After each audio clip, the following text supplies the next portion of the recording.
여러분, 정의가 뭐라고 생각하세요? 가끔은요, 정말 단 하나의 사건이 우리가 굳게 믿어왔던 모든 걸 송두리째 흔들어 버릴 때가 있잖아요. 오늘 이야기가 바로 그런 거예요. 한 판결에서 시작해서 우리 생각의 뿌리까지 파고드는 그런 철학적 탐구, 한번 시작해 보겠습니다. 자, 이 모든 논의는요, 사실 어떤 논란이 됐던 판결에서부터 시작됐습니다. 지금부터 우리가 탐구해볼 이 철학의 배경이 된 사건이라고 할 수 있죠. 자, 사건의 핵심부터 한번 짚어볼까요? 정신적으로 좀 온전치 못한 상태의 사람이 살인을 저지른 겁니다. 그런데 법원에서 그에게 형사 책임을 물을 수 없다고 판단을 내린 거죠. 결국 그 사람은 감옥이 아니라 치료를 받게 됐어요. 이 결과를 보고 많은 사람들이 아니, 이게 정말 정의로운 건가? 하는 그런 깊은 의문을 갖게 된 겁니다. 바로 여기서 핵심 딜레마가 생겨나는 겁니다. 아니, 피해자도 심지어 대중들도 아무도 만족하지 못하는데 이런 판결을 과연 정의롭다고 할 수 있을까요? 이 어려운 질문에 대해서 오늘 아주 독특한 철학적 관점으로 한번 답을 찾아보려고 합니다. 그런데요, 여기 한 스승은 우리가 던지는 질문 자체가 틀렸다고 말합니다. 문제 자체를 완전히 잘못 보고 있다는 거죠. 그가 제시하는 해결책은요, 정말이지 우리가 가진 상식을 완전히 뒤엎는 그런 이야기입니다.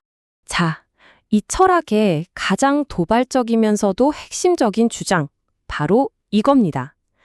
피해자도 가해자도 없다라는 거예요. 사실 우리가 보통 생각하는 정의의 틀은 꽤 명확하잖아요. 잘못을 저지른 가해자가 있고요. 그 사람 때문에 고통받는 피해자가 있죠. 그리고 우리 사회 시스템은 이 가해자를 처벌하면서 정의를 구현하려고 하고요. 그런데 이 스승의 주장은 이걸 완전히 뒤집어 버립니다. 대자연의 관점에서 보면 가해자도 없고 피해자도 없다는 거예요. 오직 그 사건이 일어나게 된 어떤 환경만이 존재할 뿐이라는 거죠. 그러니까 핵심은 바로 이거예요. 우리가 너무나 당연하게 생각하는 죄라든지 벌 같은 이런 개념들이요. 사실은 어떤 절대적인 진리가 아니라는 겁니다. 인간 사회가 자기들 편의를 위해서 만들어낸 일종의 규칙, 심지어는 놀이에 불과하다. 이렇게 주장하는 거죠.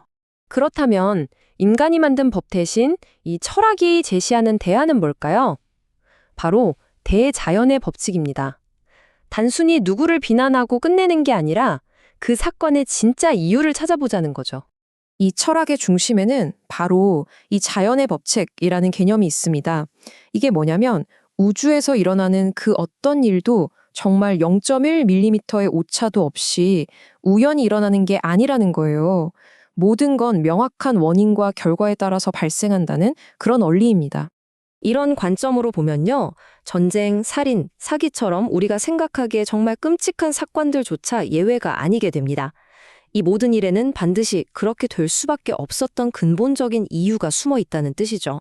따라서 이 철학이 지향하는 바는 우리 생각과는 근본적으로 다릅니다.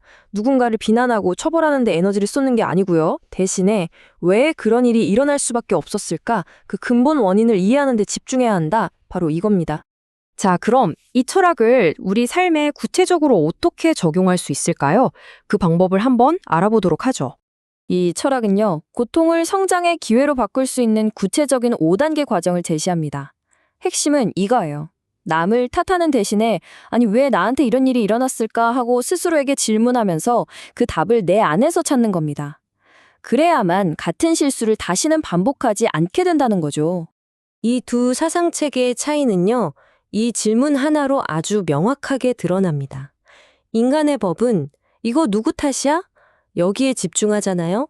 그런데 자연의 법칙은 왜 이 일이 나에게 일어났는가? 이걸 묻습니다. 초점이 외부에서 내부로 완전히 이동하는 걸 볼 수 있죠. 자, 그렇다면 이렇게 힘든 자기 성찰을 하는 궁극적인 목표는 과연 무엇일까요? 바로 그겁니다. 비난을 넘어서서 진짜 이해에 도달하는 길이죠. 원문에 나오는 이 강력한 인용구가 이걸 잘 보여줘요. 비난하고 원망하는 상태에 머무르면 어떤 결과가 오는지 명확하게 알려주죠. 불평하는 사람에게 우주가 힘을 실어주는 법칙은 없다. 결국 스스로의 삶을 더 어렵게 만들 뿐이라는 아주 따끔한 경고입니다. 자, 마지막으로 핵심적인 교훈과 행동 지침을 한번 요약해 보겠습니다. 어려운 일은요, 불평의 대상이 아니라 나를 성장시키기 위한 공부 자료로 여겨야 한다는 겁니다. 그리고 그 사건 이면에 있는 원리를 탐구해서 스스로 답을 찾아야 하죠. 만약에 답을 잘 모르겠다. 그러면 섣불리 판단하지 말고 침묵하면서 더 깊이 공부하는 자세가 필요하다는 겁니다. 이 철학의 핵심적인 도전을 담은 마지막 질문을 여러분께 던지면서 오늘 이야기를 마무리할까 합니다. 만약 모든 것이 정해진 이유에 따라 일어난다면 그럼 우리 각자가 져야 할 개인의 책임은 과연 어떤 의미를 갖게 될까요? 이 질문에 대한 답은 여러분 각자의 몫으로 남겨두겠습니다.